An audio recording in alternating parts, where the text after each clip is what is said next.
ያው ሁላችንም እንሞታለን። ማንም ሰው ከሞት አይቀርም። ምናልባት ያው የጊዜ ጉዳይ አላህ Subhanahu Wa Ta'ala የቀጠረው አላህ Subhanahu Wa Ta'ala ያለው አጀል እስከሚደርስ ድረስ ነው የምንኖረው። እንግዲህ ሞት የእድሜ ክልል፣ የብሔር መረጣ፣ የሀገር መረጣ፣ የቦታ መረጣ የለው። ያው ጀዛከላሁ ኸይረን ጀናዛ ልክ እንደመጣ ጀናዛ ቤት ይገባል። ከገባ በኋላ እቺን ፎጣ እናስቀምጣለን። እቺ ፎጣ ምንድነች ከተባለ ያው ነብያችን ሰለላሁ ዐለይሂ ወሰለም በሐዲስ እንደነገሩን የወንድ ልጅ አውረቱ የማንኛውም ሰው ካሰተን የወንድ ልጅ አውረቱ ከጉልበቱ እስከ እትብቱ ድረስ ነው ማለት ነው። እትብቱና ጉልበቱ ድረስ ምን እናደርጋለን? ጀናዛ ፎጣ እናደርጋለን። ከዛ በኋላ ፎጣውን ይኸው ልክ እንደምታዩት መልክ እናወጣታለን። ልክ እንደዚህ እናወጣታለን። ብዙውን ጊዜ አይን እንዲህ ተከፍቶ ነው የሚቀረው።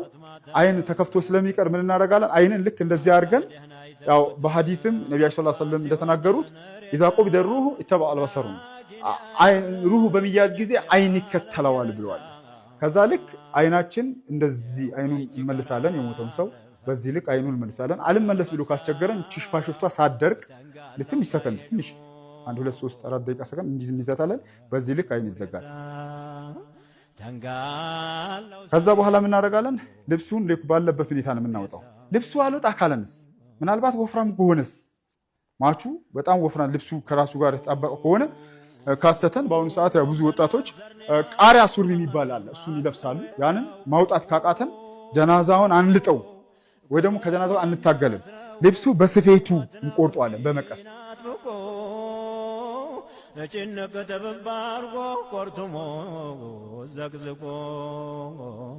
ልክ በዚህ ልክ ካወጣን በኋላ አለስልሰናል። ምን ብለናል? ከዛ በኋላ ምን እናደርጋለን? እቺ ቀለበት እሺ ብላ ላትወጣ ትችላለች። ብዙ ጊዜ ቀለበቶች ዝም ብሎ አይወጡ። እሺ ካለችን አለች። አሁን እሷ አጋጣሚ አብዱራሂም ትወጣለች። ግን እቺኛው ቀለበት እምቢ ካለችን ወይስ ሳሙና ወይ ደግሞ የምናጥብባቸው ማቴሪያሎች አሉ፣ በነዛ አለስልሰን እናውጣታለን። አላህን በመፍራት ተጨንቆ ተጠቦ ይኸው እነዚህ ጨርቆች እናዘጋጃለን። እነዚህ ጨርቆችን ልክ እንደዚህ እንይዛቸዋለን። እንደዚህ እንይዛቸዋለን። ልክ እንደዚህ አድርገን ከዛ በኋላ ወንድሜ እዛ ጋር ቆሞ ውሃ ይጨምርልኛል። ማልቀስ እኮ አይቀርም ከተብሎ ስቆ መበተኑ አይቀርም እንዲህ ሲድር ይባላል ወይ ደግሞ የቁርቁራ ዛፍ ይባላል ወይ ቀሲር ይባላል። ይሄ የምታዩት ልክ እንደዚህ ስንመታው አያቸው። እንደዚህ በምንመታው ጊዜ እንደዚህ አይነት አረፋ ይወጣል። አያቸው። ይሄ እንደዚህ አይነት አረፋ ቆንጆ አረፋ ይወጣል። ከዛ በኋላ ምን አደረገ? መጀመሪያ ያነሳሁትን ጸጉሩ ላይ እንደዚህ ፊቱ ላይ እና ጸጉሩ ላይ ይሄ አረፋውን እንደዚህ ያነሳው አረጋለሁ።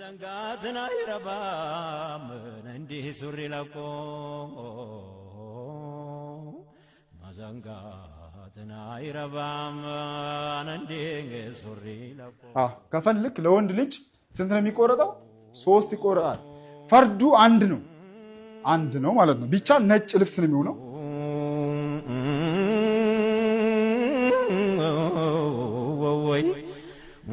እናንተ ሞት የሚሉ ዋይ ብላኝልህ ዓሊም ነው ወልይ ነው መቼ ትላለህ? ባለብዙ ጭፍራ መቼ ትፈራለህ? ታሸናፊው ጌታ ተጀሊሉ ታዘህ ከተማውን ባዶ ታደርገዋለህ። ወዳጅ ተወዳጁ ተለያየዋለህ። መኽሉቃቱ ሁላ ሙላውም ፈራህ።